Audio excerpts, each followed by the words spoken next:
எல்லோருக்கும் வணக்கம். நான் ஹரிஹர கார்த்திகேயன். கங்கா ஆர்கானிக் ஃபார்ம்ஸில் ஒரு நல்ல ஒரு கார்டன் ரெனோவேஷன் வீடியோக்கு உங்கள் எல்லோரையும் வரவேற்கிறேன். கங்கா ஆர்கானிக் ஃபார்ம்ஸில் இது வரைக்கும் நிறைய கார்டன் ரெனோவேஷன் வீடியோஸ் ஆகட்டும், புதுசாக கார்டன் அமைக்கிற வீடியோஸ் ஆகட்டும், க்ரீன் ஹவுஸ் இன்ஸ்டாலேஷன் ஆகட்டும், கார்டனிங் சம்மந்தமான ப்ராடக்ட்ஸோட ரிவ்யூஸ் ஆகட்டும், இது போல் நிறைய வீடியோ கொடுத்துருக்கோம். அது எல்லாமே தொடர்ந்து பார்க்கணுன்னா கங்கா ஆர்கானிக் ஃபார்ம்ஸ் யூடியூப் சேனலை சப்ஸ்கிரைப் பண்ணி பக்கத்தில் இருக்க பெல் பட்டனை கிளிக் பண்ணிக்கோங்க. அப்போ தான் நம்ம போடுற வீடியோஸ் எல்லாமே உடனுக்குடனே உங்களுக்கு வந்து சேரும். இப்போ நம்ம ஒரு அழகான ஒரு ரோஜா தோட்டத்தை இன்னும் அழகாக்குறதுக்காக நம்மளுடைய ஏபிஎஸ் கோட்டட் பைப்ஸ் உள்ள கார்டனிங் ஸ்டாண்டை கொண்டு வந்திருக்கோம். இந்த ஸ்டாண்ட் எல்லாமே நீட்டாக ஆர்கனைஸ் பண்ணி இங்கே இருக்க தொட்டிகளை எடுத்து அது மேலே அடுக்கி அழகுபடுத்த போகிறோம். நிறைய பேர் மாடி தோட்டம் அமைச்சதுக்கப்புறம் அவங்களோட ரூஃபில் வாட்டர் லீக்கேஜ் இஷ்யூ இருக்குன்னு சொல்லியிருந்தாங்க.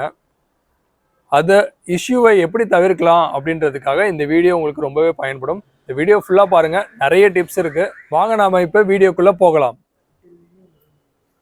இந்த அழகான ரோஜா தோட்டமில் கொஞ்சம் அழுக்கு படிஞ்ச மாதிரி இருக்கு இல்லைங்களா? அதுக்கு காரணம் நம்ம இந்த தொட்டிகளை டைரெக்டாக இந்த தரையில் வச்சுருக்கிறது தாங்க. இதனால் அதிகமான மழை பெய்கிறப்பையும் சரி, டெய்லியும் செடிகளுக்கு தண்ணி ஊற்றுறப்பையும் சரி, இந்த தண்ணி ஓடுறதுக்கு பாதை இல்லாமல் அங்கேயே தேங்கிடுது. அதனால் அந்த தண்ணியில் அடிச்சுட்டு போகிற இந்த மண் எல்லாமே இங்கேயே தங்கிடுது. இதனால் நம்ம வந்து டெய்லியும் தண்ணி ஊற்றுறப்ப இந்த இஷ்யூ வந்துக்கிட்டே தான் இருக்கும். எத்தனை தடவை க்ளீன் பண்ணாலும் நம்ம கூட்டி அள்ளுறதும் ரொம்பவே சிரமமான காரியமாக தான் இருக்கும். இப்போ இன்னொரு பிரச்சனை என்னென்னா, இது போல் பின்னாடி தட்டு வச்சுருக்காங்க. இந்த தட்டு வைக்கிறதால இந்த தட்டில் தண்ணி தேங்கினுச்சுன்னா அதில் கொசு முட்டை போட்டு டெங்கு பரவுறதுக்கான ப்ராப்ளமும் இருக்குது. ஸோ முடிஞ்ச அளவுக்கு நம்ம தொட்டிகளை ஒரு நல்ல ட்ரெயின் மேட் மேலே வைக்கிறதுக்கு ட்ரை பண்ணுங்கள். இது போல் ஓப்பனில் இருக்க தொட்டிகள் முடிஞ்ச அளவுக்கு அடியில் வைக்கிற பிளேட்ஸை வந்து அவாய்ட் பண்ணுங்கள். தோட்டம் ரொம்பவே அழகாக மெயின்டைன் பண்ணியிருக்காங்க. இது போல் ரோசஸ் நான் எங்கேயுமே பார்க்கல, அந்த அளவுக்கு பூத்து குலுங்குது பாருங்கள்.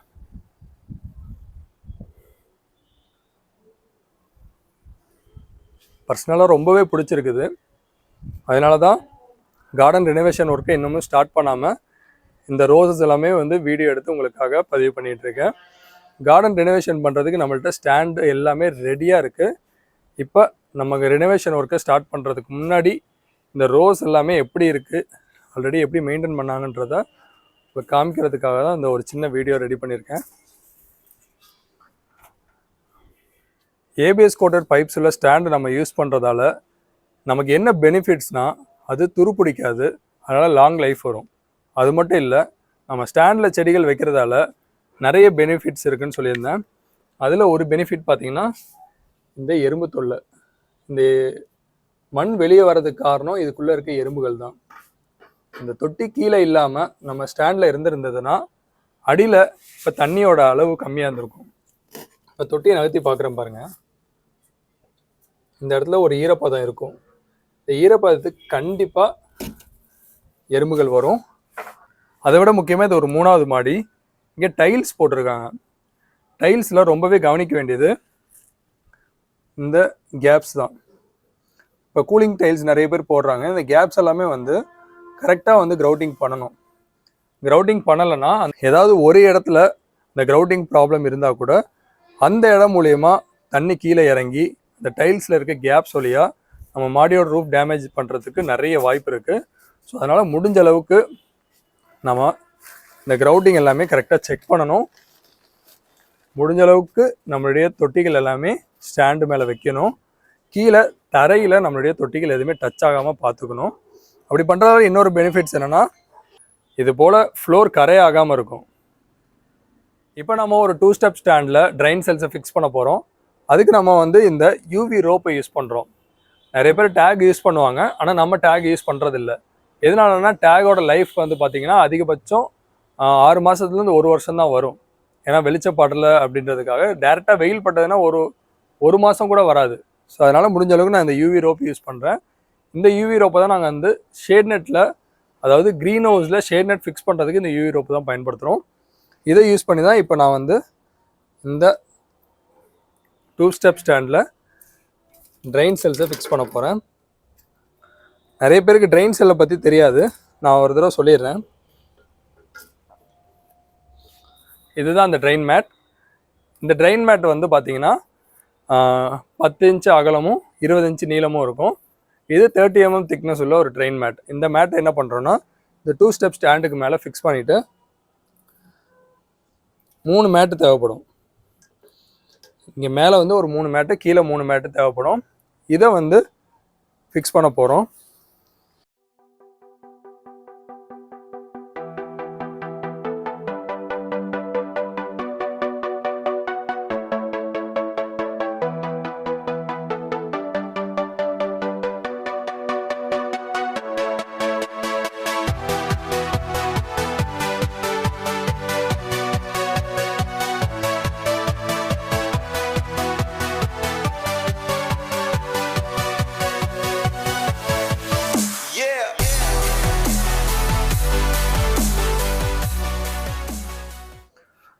இந்த மாதிரி மேலே இருக்க ட்ரெயின் மேட்டில் 1 2 3 4 இந்த 4 இடத்துலையுமே ஃபிக்ஸ் பண்ணணும். அப்போ தான் நம்ம மேலே வந்து இது போல் ஒரு வெயிட்டான ஒரு தொட்டியை வைக்கும்போது இந்த ட்ரெயின் மேட்டுக்கு வந்து ஷேக் ஆகாமல் இருக்கும். இப்போ கீழே ட்ரெயின் மேட் ஃபிக்ஸ் பண்ணதுக்கு முன்னாடி நம்ம ட்ரெயின் மேட் வந்து கரெக்டாக இந்த 2 பைப்லேயும் உட்காரணுன்றதுக்காக இந்த இடத்துலையும் இந்த சைடுமே வந்து லைட்டாக சின்னதாக கட் பண்ணி எடுத்துக்க போகிறோம்.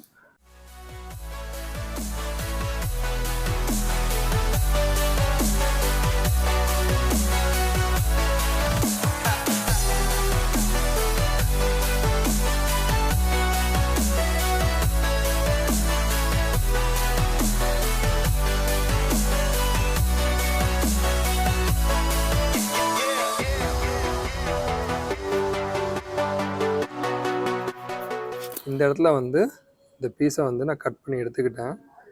இந்த இடத்துல இப்படி இருந்தது, கட் பண்ணி எடுத்து கரெக்டாக வந்து இந்த பைப்பு இந்த பைப்பில் பர்ஃபெக்டாக சீட் ஆகிற மாதிரி வச்சுக்கிட்டேன்.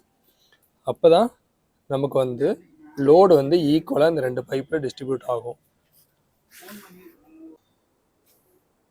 ஸோ நம்ம ஸ்டாண்டு இப்போ ரெடி ஆகிடுச்சு. கீழேயும் நான் வந்து கட்டணும், அதையும் நான் கட்டிடுறேன்.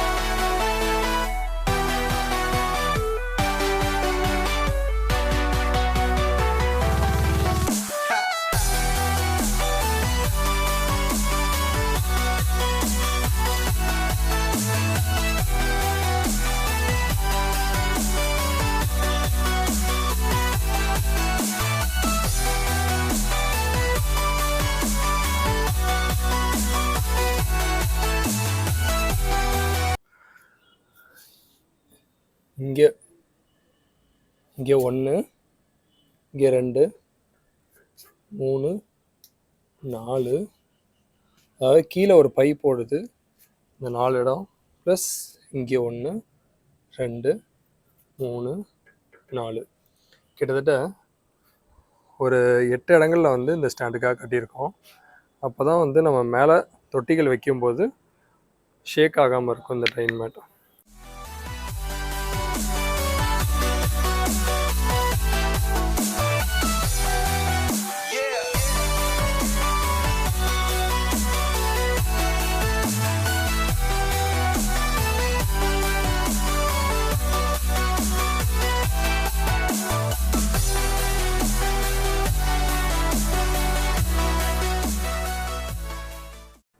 கீழே வந்து 2 ஸ்டெப் ஸ்டாண்டை வந்து செட் பண்ணியாச்சு. இப்போ 5 க்ரோ பேக் ஸ்டாண்டை வந்து செட் பண்ண போகிறேன். இந்த ஸ்டாண்டர்ட் ரொம்ப லைட் வெயிட்டட், ஆனால் இது 500 கிலோ வரைக்கும் தாங்கும். இந்த ஸ்டாண்டை என்ன பண்ண போகிறேன்னா சும்மா இது மேலே வச்சுட்டு நான் ஃபிக்ஸ் பண்ண போகிறேன். யூவி ரோப் முன்னாடி நம்ம ஃபிக்ஸ் பண்ண மாதிரி இப்போ நம்மளுடைய யூவி ரோப்பை இந்த 4 இடத்துலையும் நம்ம ஃபிக்ஸ் பண்ண போகிறோம்.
ஸ்டாண்டெல்லாம் ரெடி பண்ணுறதுக்கே டைம் ஆயிடுச்சு, இருட்டிருச்சு. இருந்தாலும் வந்த வேலையை நல்லபடியாக முடிச்சு கொடுக்கணும் அப்படின்ட்டு ஸ்டாண்டு மேலே எல்லா தொட்டியுமே எடுத்து நீட்டாக ஆர்கனைஸ் பண்ண ஸ்டார்ட் பண்ணிட்டோம். எப்பயுமே ஸ்டாண்டில் நடுவில் தான் முதல் தொட்டியை வைக்கணும்.